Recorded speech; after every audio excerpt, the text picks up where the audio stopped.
was born in Manawa, and in 1972, Manawa experienced a devastating earthquake, which destroyed a lot of the area, including the home that we resided in.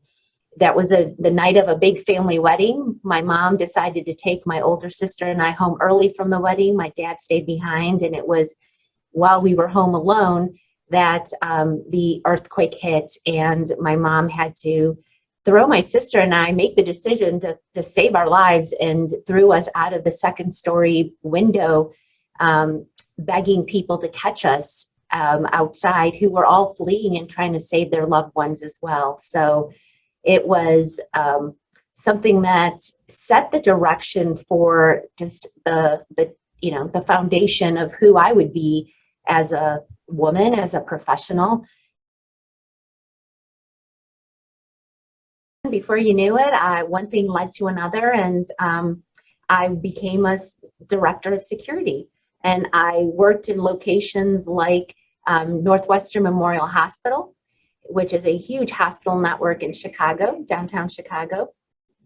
I had the opportunity to be the director of security for the John Hancock building, which is the second tallest building in the Chicago area.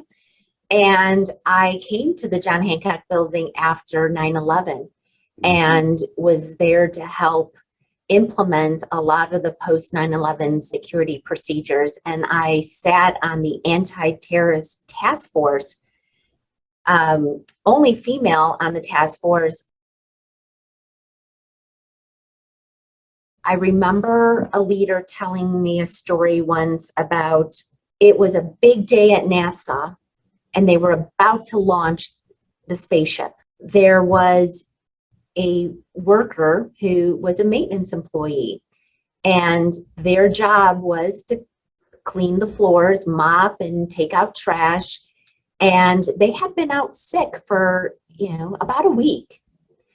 And this NASA worker is busy trying to get to, the launch, and noticed that the maintenance worker was in that day.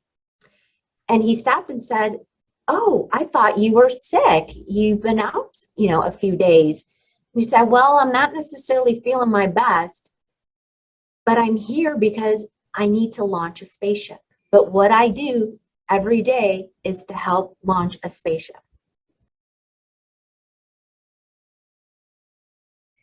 My husband, Todd, born and raised in the Chicago area, and we found out we were having a boy. So Todd immediately suggested that we narrow down the names for our baby boy. And he said, "How about Clark?" I'm like, "Clark Street in Chicago? Why would we name our son after a street?" And he said, "Well, because Wrigley Field, home of the Chicago Cubs, is at the intersection of Clark and Addison Street." And sure enough, we find out we're expecting again. And I find out it's a girl, thank goodness, because Todd already had us committed to Addison. Well, that is good. I hope they don't grow up to be Dodgers fans. I think Todd has always said, "I could take anything, but if they tell me they're not Cubs fans when they're older, they're out of here." It's okay. Put that in the will. Absolutely. If you enjoy this podcast, please make sure to subscribe. To stay updated on everything that the Action Catalyst is up to, make sure to follow us on Facebook and Instagram at Action Catalyst Podcast and Twitter at Catalyst_Action. Thanks for listening.